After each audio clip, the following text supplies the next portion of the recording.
शेतकरी आत्महत्या थांबली पाहिजे, आज शपथ देखील दिली गेली। नेमकं काय आव्हान असेल संपूर्ण शेतकऱ्यांना? थोडक्यात शेतकऱ्यांना एकच आव्हान आमचं आहे की तुमच्या कर्तव्याला सामोरे जा आणि संतांनीच काय अनेक योद्ध्यांनी जीवनात लढा दिलेला आहे आणि त्यासाठी आपल्याला छत्रपती असतील, ज्ञानोबा तुकोबा असतील, शाहू फुले आंबेडकर असतील, परिस्थितीला फाईट करणं हेच आपलं कर्तव्य आहे। बर्फातले सैनिक असतील आणि डोंगराळ भागातले मंडळी असतील, शेतकरी, आत्महत्या हे औषध नाही। आणि म्हणून मला अतिशय आनंद वाटला, समाधान वाटलं।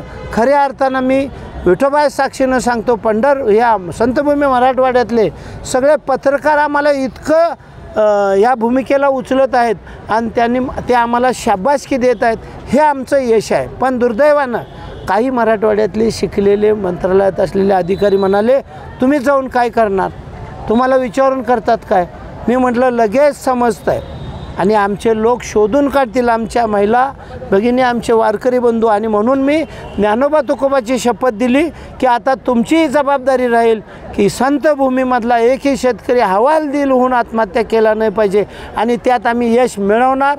फक्त आपण पत्रकार बंधू ज्यांच्यामुळं हा समाज सुरळीत चालतो, आमच्या पाठीशी राहा एवढीच प्रार्थना करतो। ह्या भूमिकेच्या, ह्या विचाराच्या रामकृष्ण हरी आहे। आणि या उपक्रमाच्या अनुषंगाने परिवर्तन कशा पद्धतीने होऊ शकतं? आम्ही समाजात सर्वप्रथम समाज मन दुरुस्त असलं पाहिजे म्हणून 11/11/11 रोजी मी डॉक्टर सदानंद मोरे आणि पंढरपूरचे फडकरी सर्व मिळून आम्ही वारकरी साहित्याची स्थापना केली आणि संत साहित्याचं व्यासपीठ उभा केलं की हे संत साहित्य म्हणजे किती ताकदीचं आहे हे समाजापुढं नेलं पाहिजे। त्यावेळी आमच्या लक्षात आलं की काही मंडळी आपल्या भौतिक परिस्थितीला किंवा आपल्या कुटुंबावर आलेल्या आर्थिक संकटाला गोंधळून घाबरून सामाजिक बदनामी होईल अशा भीतीतून आत्महत्या करतात आणि विशेष म्हणजे ते संतभूमी मराठवाड्यातले शेतकऱ्यांचं प्रमाण जास्त आहे। मग खोट्या प्रतिष्ठेसाठी मोठं लग्न किंवा शेतीची प्रगती हे दोनच कारणं मला जाणवली। पण मी 14 साली 76 तालुक्यात फिरलो आणि त्यावेळी मी एका कुटुंबात विचारलं की अहो तुम्ही तुमच्या दारातला माणूस कसं काय शेतकरी आत्महत्या केला, उमर गेला होता? तो म्हणाला तो 6 महिन्यापासून सांगत होता, परवा केला। मग तुम्ही काय वाट बघत होता काय? मंट्याला एकाने पत्रिका छापून आत्महत्येला बोलवलं, उद्या 5 वाजता या म्हणून। लोकांना चेष्टा वाटली पण त्यांनी केली। मग हे नेमकं काय आहे? बरं, ही संतभूमी आहे, ही अत्यंत पवित्र भूमी आहे आणि ह्या भूमीत असं का घडावं आणि जगाचा पोशिंदा बळीराजा हे का करतो?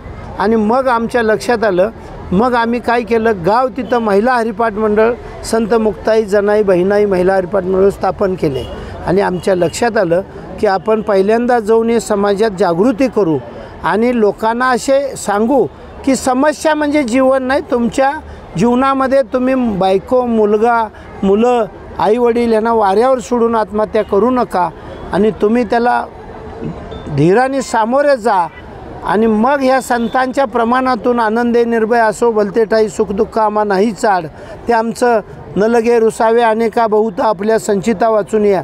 पूर्वजन्माचं प्रारब्ध आहे त्याचे भोग आम्ही भोगू, परंतु आमचं जीवन संपवणार नाही, कारण आमच्याकडं कर्तव्याची जबाबदारी आहे आणि यासाठी मग त्याला मानसिक आधार देण्याची गरज आहे। म्हणून आम्ही ही ज्ञानोबा तुकोबा आधार दिंडी आता घेऊन 8 जिल्ह्यात जातोय, दररोज 2 जिल्हे।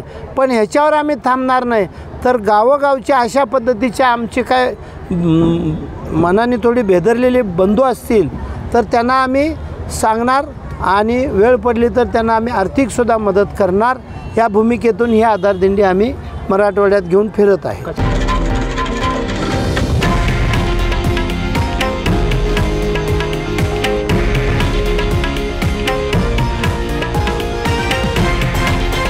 हे आहे देशातील नंबर 1 न्यूज नेटवर्क आणि आपण पाहत आहात TV9 मराठी, एकमेव।